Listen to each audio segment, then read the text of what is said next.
ज्योतिषकार आहेत. काही दिवसांपूर्वी त्यांनी अशी भविष्यवाणी केली होती की 10 मार्चला महाराष्ट्राचं महाविकास आघाडी सरकार कोसळणार. 11 मार्च गेली, 12 मार्च गेली, आजची 13 मार्च, 13-14 मार्च आहे. सरकार काही 16 मार्च आहे. 6 दिवस त्यांच्या भविष्यवाणीला झाले आणि सरकार काही कोसळलं नाही आणि पुढे काही कोसळणार नाही. आता ते म्हणतायत 10 मंत्र्यांचा राजीनामा होणार आणि जे जात्यातले आहेत ते सुपात जाणार. शेवटी महाराष्ट्राचं मनोरंजन करायला कोणीतरी पाहिजे. आता उद्या होळी आहे आणि शिमग्याच्या या पावन पर्वावर चंद्रकांत पाटलांनी जो महाराष्ट्रात सर्वात मोठा जोक केला आहे, निश्चितच तो जोक आगामी काळात त्यांना फार मोठ्या प्रमाणात लोक त्यांना धन्यवाद देतील की एकापेक्षा एक जोक ते सांगतायत. महाराष्ट्राचं सरकार खंबीर आहे. झालं असं की उत्तर प्रदेश आणि इतर 3 राज्यातल्या निवडणुका ज्या ते जिंकले आणि त्यानंतर जे त्यांना एक थोडीफार ऊर्जा प्राप्त झाली.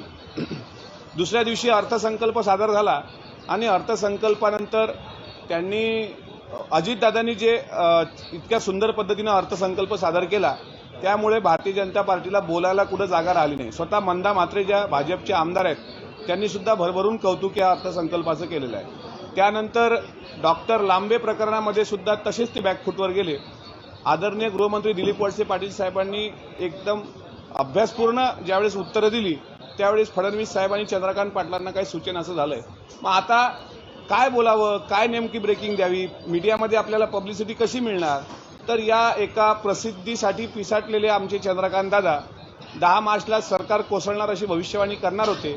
मात्र 10 मंत्र्यांचे राजीनामे यातच त्यांना महाराष्ट्र गुंतवून ठेवायचा आहे का, हा साधारण प्रश्न आहे. उलट त्यांनी हिंमत केली पाहिजे की विधानसभेच्या अध्यक्षपदाच्या निवडणुकीबाबत जे राज्यपालांची संशयास्पद भूमिका की ती निवड झाल्याशिवाय महाराष्ट्रातले जे आर्थिक विकास महामंडळ आहेत ते सुद्धा पूर्ण होऊ शकणार नाहीत.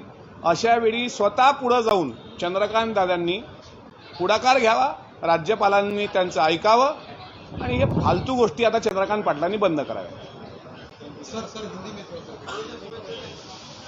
देश के महान ज्योतिषकार चंद्रकांत दादा पाटिल इन्होंने कुछ दिन पहले ऐसी भविष्यवाणी की थी कि 10 मार्च को महाविकास आघाड़ी सरकार का पतन होगा और यहाँ पे राष्ट्रपति राजवट यहाँ पे शुरू होगी. 10 मार्च गई, 11 मार्च, आज की 17 मार्च है. 7 दिन हो गए लेकिन महाराष्ट्र सरकार वैसी की वैसी 25 साल तक और रहेगी. मुझे लगता है चंद्रकांत दादा अभी उम्र जैसी जैसी बढ़ती जा रही है, चंद्रकांत दादा भी इस उम्र में लोगों का मनोरंजन करने में काफी व्यस्त है. कल होली का दिन है और इस होली के पावन मौके पर मेरे ख्याल से उन्होंने महाराष्ट्र का मनोरंजन ऐसे किया आज कि आने वाले कुछ दिनों में 10 मंत्री अंदर जाएंगे और कुछ लोग मराठी में जिसे कहते हैं कि जात्यातली सुपात, ऐसा उन्होंने एक भाष्य किया है.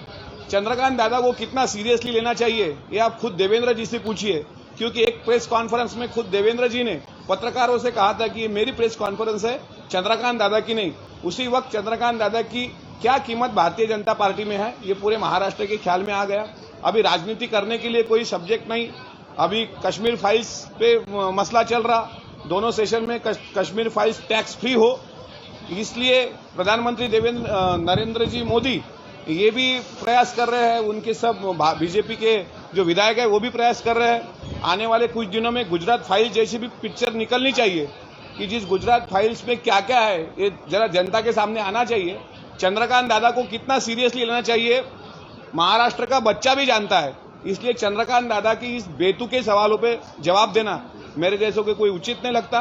आने वाले काल में बताएगी कि महाराष्ट्र की महाविकास आघाड़ी सरकार कितनी मजबूत है.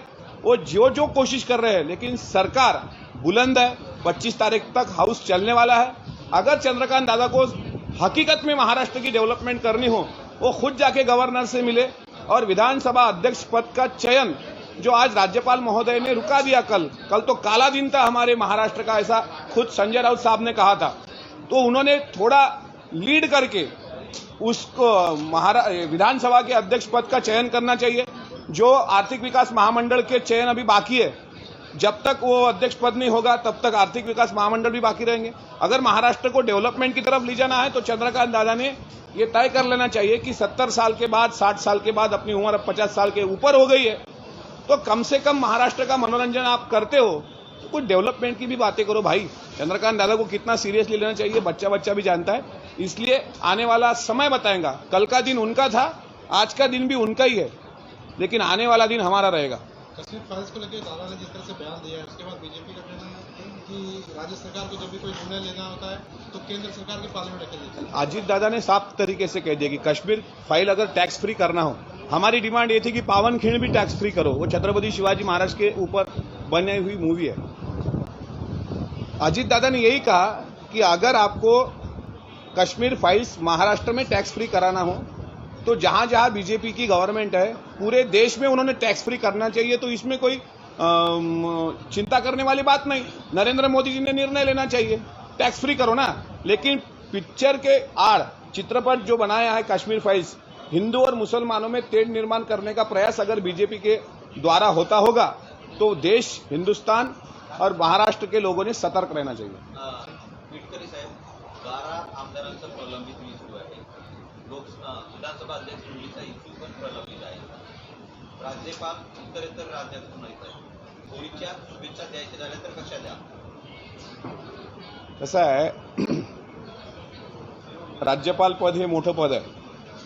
आता बुरा मत मानो होली हे त्यांना म्हणणं काही योग्य वाटणार नाही.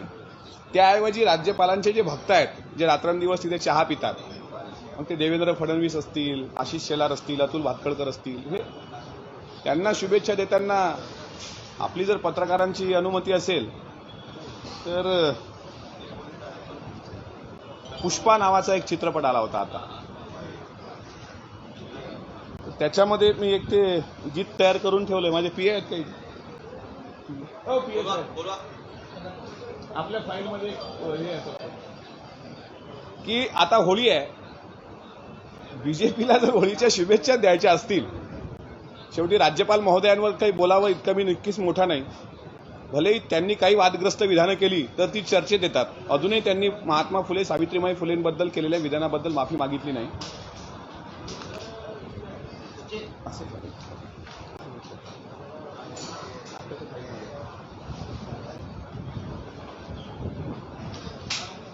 मग आम्ही सहज राहू दे असं.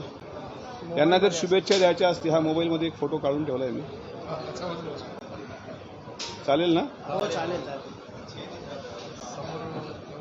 नाही, मला काही भाजपची लोक म्हणतात तुम्ही काय शेरो शायरी आणि गाणे म्हणताय काय. तर रामदास आठवले साहेब काय करतात, शेवटी त्यांनी त्यांचं बघावं. नाही, हे पण नाही, काय नाही.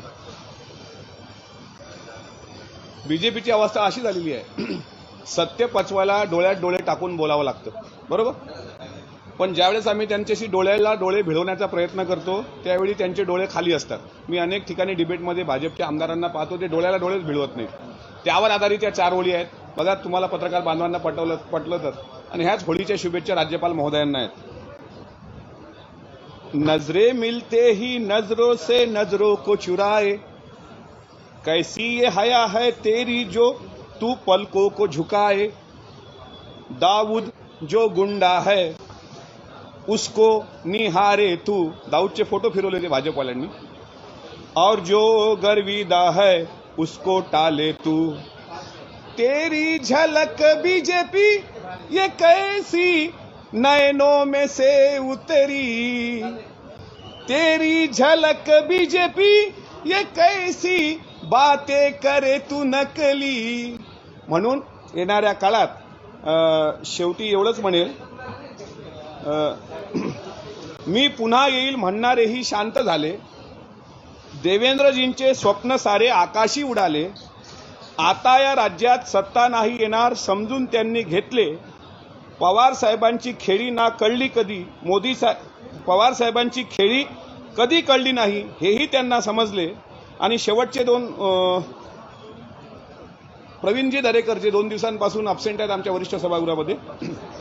दरेकर साहेब का उगाच मजूर झाले तुम्ही, मुंबई बँकेत मजूर संस्थेतून निवडणूक लढविली तुम्ही. आमदार असूनही मजुरी सांगा का बरं करायची, अपात्र झाल्यावर श्रीमंत मजुरांनी दात कुठे मागायची. विरोधी पक्षनेते म्हणून तुम्हीच असावे यही हमारी बोली है, बोली है प्रवीण जी, बस बुरा मत मानो, ये महाविकास आघाड़ी की होली है। Thank you. विट्टे साहब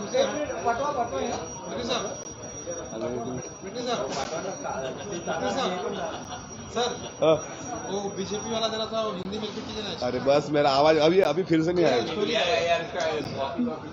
सर विट्टे साहब प्लीज खाली पुष्पा वाला बस खाली पुष्पा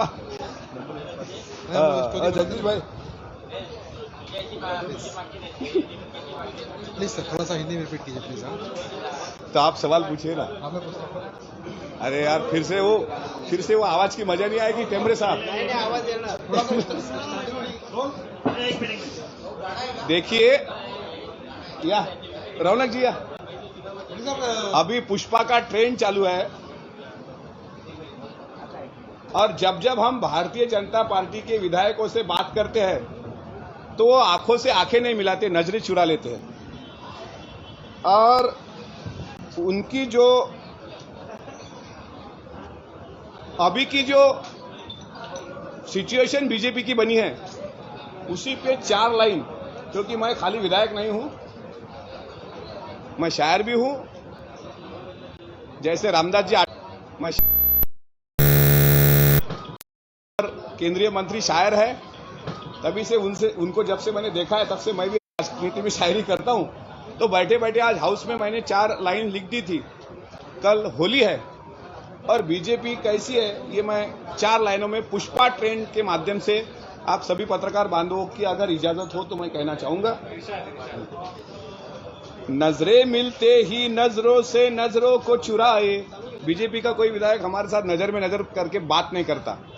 नजरें मिलते ही नजरों से नजरों को चुराए, कैसी ये हया तेरी जो तू पलकों को झुकाए। दाऊद जो गुंडा है उसको निहारे तू, और जो गर्विदा है उसको टाले तू।